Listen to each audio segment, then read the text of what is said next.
भारत पे हमला करने से आखिर चीन घबराता क्यों है? क्या है इसके पीछे का राज? नमस्कार, मैं आपका स्वागत करता हूं अनसुने राज में। कुछ ऐसे ही किस्से सुनने के लिए जुड़े रहिए।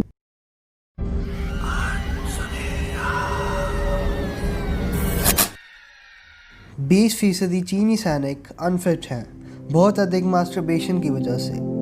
चीन की गीदड़ बकियों से भारत टलने वाला नहीं है। लेकिन क्या आपको मालूम है कि जंग हुई तो चीन किस तरह भारत के सामने घुटने टेक देगा? जंग के मैदान पर ड्रैगन की सबसे बड़ी कमजोरी उसके सैनिक का अनफिट होना साबित हो सकता है। दरअसल चीन की एक सरकारी समाचार पत्र ने हाल ही में दावा किया है कि चीनी सैनिक भारत से जंग लड़ने के लिए तैयार हैं। चीनी सैनिक को वीडियो गेम खेलने और स्मार्टफोन चलाने से और मास्टरबेशन की लत है। पीएलए ने इसके सुधार के लिए निर्देश भी जारी किए।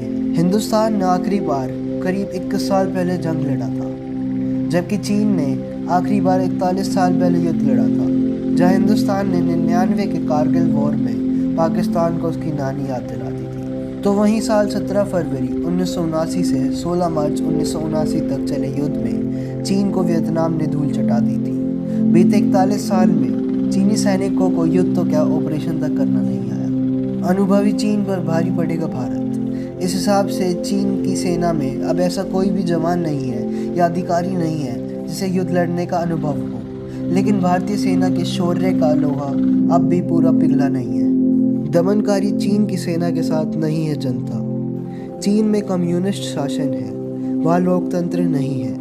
ऐसे में जब भी कोई चीन का व्यक्ति लोकतंत्र की मांग उठाता है, उसकी आवाज़ को दबा दिया जाता है।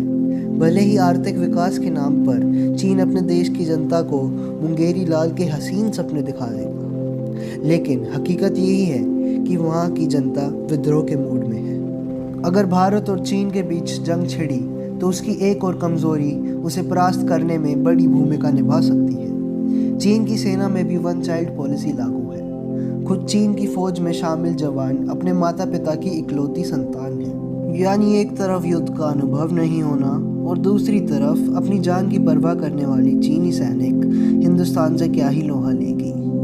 भारत में 10 से 24 साल की उम्र के लोगों की संख्या कुल आबादी का 27% है, जबकि चीन में ये सिर्फ 17% है। भारत में 65 साल से ज़्यादा उम्र के लोगों की संख्या कुल आबादी का 6% है, जबकि चीन में 12%। बुजुर्गों के देश के मामले में चीन दुनिया में 92 नंबर पर आती है, जबकि हिंदुस्तान 194 नंबर पे। चीन को अब ये समझ जाना चाहिए कि उसने जो अब चाल चली है उसमें वो कामयाब नहीं होने वाला। चीन भले ही अपनी ताकत का पूरी दुनिया में ढिंढोरा पीटता है, पर आप सभी को पता है चीन अंदर से खोखला है, वो पूरी तरह से कमज़ोर है, तो उसकी चाल कभी भी कामयाब नहीं हो सकती। ऐसी ही कुछ शानदार वीडियोस के लिए हमारे चैनल को सब्सक्राइब कीजिए। धन्यवाद।